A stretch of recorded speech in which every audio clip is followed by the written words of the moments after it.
Is that good? Yeah.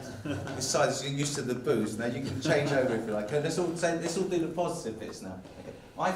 Listen, I'm impressed with these figures. I think these figures are fantastic, and I just think it shows us that we sometimes need to focus on the small things. We're so busy getting in from the front end, it's really important, getting new stock and getting new applicants on.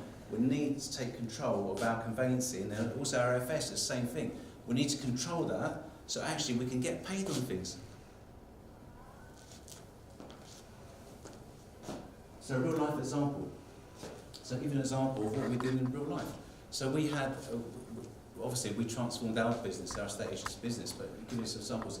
I was, about 2 years ago now, an estate agent contacts me, a big office, a £1 million turnover, multi-branches, £1 million turnover. The call went, Tony! See, this is the way he speaks actually, it's not just me. Ha ha ha. Ha ha ha. I'd have nightmares about this tonight. Please make me feel better, please. Ha ha ha! Okay, great.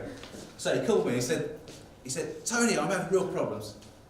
He said, I've got a massive turnover, but in 3 months' time, my pipeline is so slow, 3 months' time, I'm not going to be able to afford to pay the wages. Literally, it was that bad.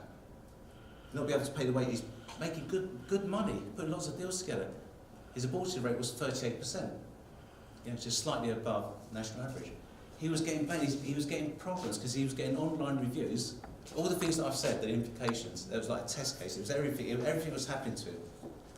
Within 6 months, with the guy's abortion rate down to 9%, we worked really well together. It's not easy to do, it needs a lot of connection, but you don't have to make all those massive changes to improve your abortion rate, but we did this for them. Got it down to 9%. That's fantastic, isn't it? Yes. Right, okay. So that's what he did. His pipeline was 50% faster than he had. Okay, and he actually gained positive reviews on the back of it. People were thanking him to say, thank you very much, this solicitor was great. That's enhanced, that's what it should be like. Your lawyers that you're recommending, if all of you said you've got arrangements with lawyers, they should be an enhancement to your service. You can't lower your standard to what the lowest common denominator or the best of what's not very good out there. Take power back. You can have it back. That's what I'm trying to say to you. You can do something about it. So it can make a massive difference. It does make a massive difference to people. So what's the problem with solicitors? Got lots of problems, don't they, solicitors? You're such a reasonable bunch of people here. When I go somewhere else, when I go to other places, they're all like, yeah, they're bloody horrible, I hate them. I know you're all thinking it in your mind. Just too polite. So what's the problem? Again, the reason I'm explaining this to you, and I'm sorry for taking time to explain this, because I want you to, the gist of this is you need to work better with your lawyers. Okay, that's the gist of what I'm going to be saying to you. So I want to explain to you some of the reasons why they behave sometimes, they don't take the calls, they don't communicate. I want to explain to you why that happens so you can work on the cause rather than the effect, because the effect is your client calls you, you've got a problem, so what do you do when that happens? Do you do anything about it? If your client calls you, he's having a go at you about the solicitor you recommended, what do you do? What do you do?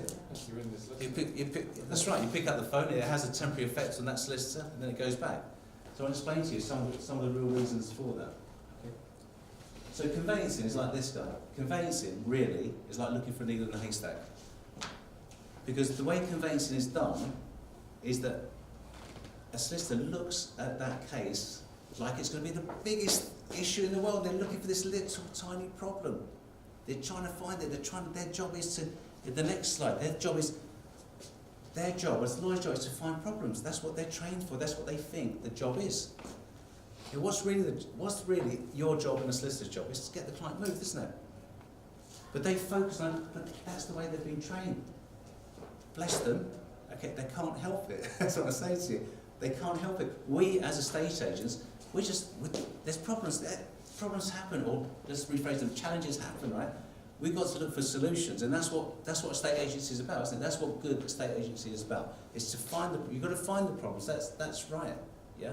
But you can find solutions, and that's the headbutting between the lawyers and the estate agents. Does that make sense? Yeah, we know that happens, isn't it? We know that's the problem. Okay, so they spend their time looking for a needle in the haystack.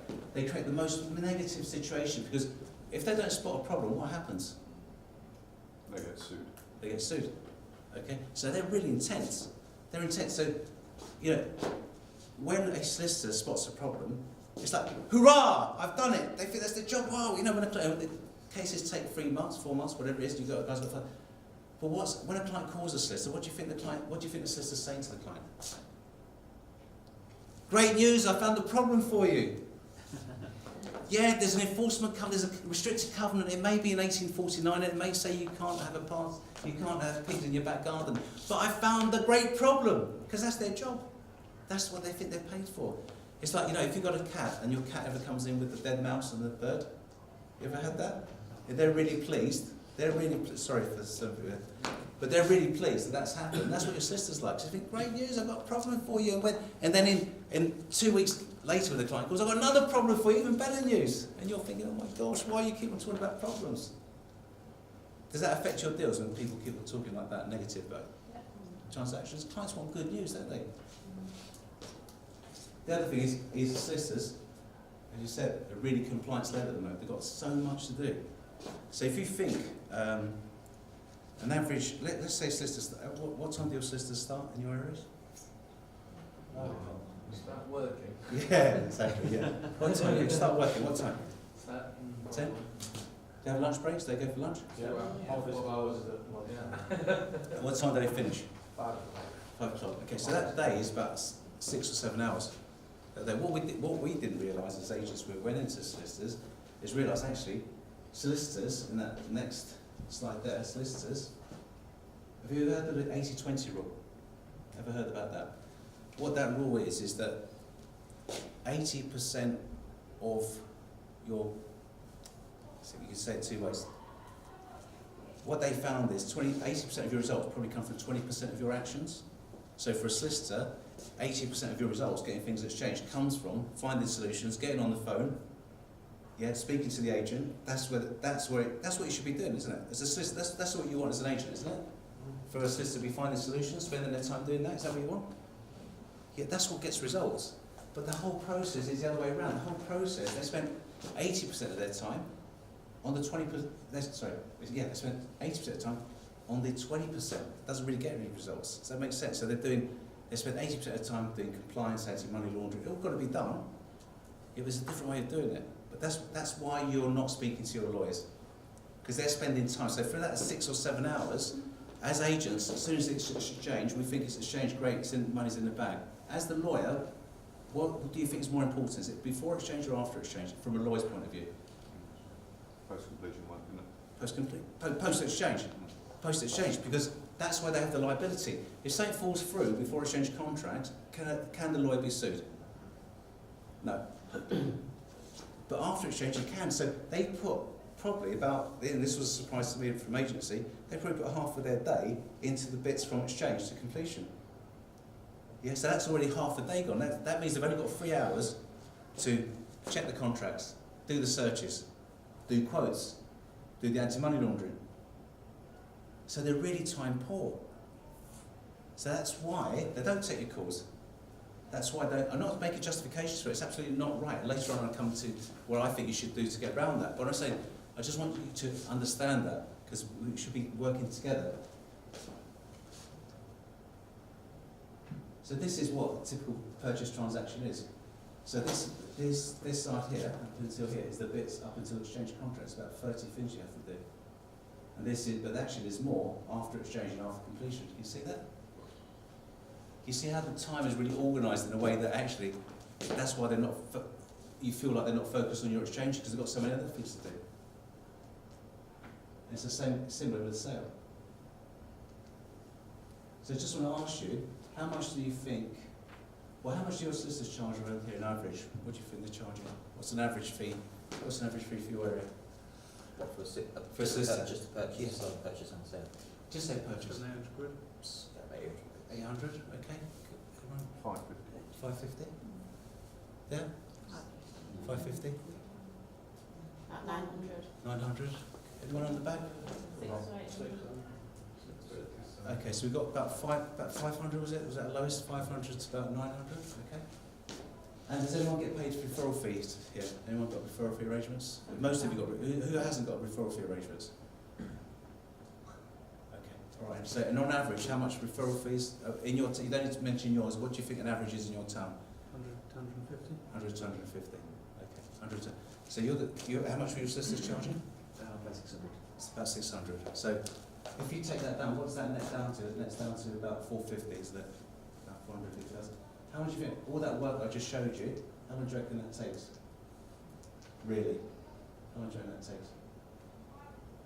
Yeah, but they're in it because they love it. Yeah, exactly. Okay. But how long do you reckon that takes, all of that stuff? On average? 14 weeks. 6 hours. So, time-wise? 6 hours? Yeah? 6 solid hours. 6 solid. Anyone else? Time-wise? 15 to 20. Sorry? 15 Hours. Yeah, okay. So I reckon on average it probably takes about 10 to 11 hours. Yeah, so that's probably what it takes, and that's if you're running efficiently. Okay, if you're not running efficiently, it's even longer than that. Okay, or if you're a company that's really investing time in that, it's probably longer than that as well. So what I'm saying, your lawyers are doing this for £45 an hour. I don't know what the call-out rate for a plumber is or anything. What's the average call-out rate for plumbers in your area? 50 quid. Yeah. So what I'm saying to you is, what sort of service are you going to get for £45 an hour? Do you think they're going to get a highly motivated team that's going to be working your case, pushing your exchange through? Yeah, you think you are, yeah? Well, yeah. For 45, well, you're different, are you? Slightly more, but... They'll go out of business. Sorry? They'll go out of business if they don't. Well, let me just say to you that this is something we used to use as when we were an agency. We offer 3 kinds of service. We offer good, fast, and cheap. Okay, and I think this is what it comes down to. I think this is really good. So we offer 3 kinds of good, fast, and cheap.